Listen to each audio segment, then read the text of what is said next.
ನಮ್ಮ ಗ್ಯಾಂಗ್ ಎಲ್ಲ ಸೇರಿ ಎಲ್ಲಿ ಹೋಗ್ತಾ ಇದೀವಿ ಗೊತ್ತಾ ನಿಮಗೆ? ಗೊಮ್ಮಟೇಶ್ವರ ನೋಡಕ್ಕೆ. ಹೇಗಿದೆ ನಮ್ ಗೊಮ್ಮಟೇಶ್ವರ ನೋಡಿದ್ರಾ?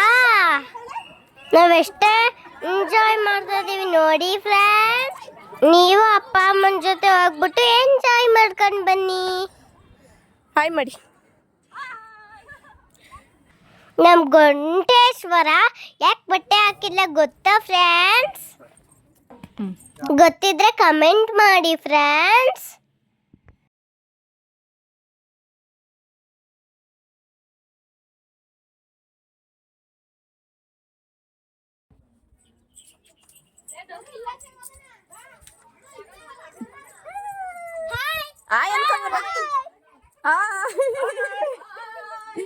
ಓಕೆ ಫ್ರೆಂಡ್ಸ್, ಬಾಯ್, ಟೇಕ್ ಕೇರ್.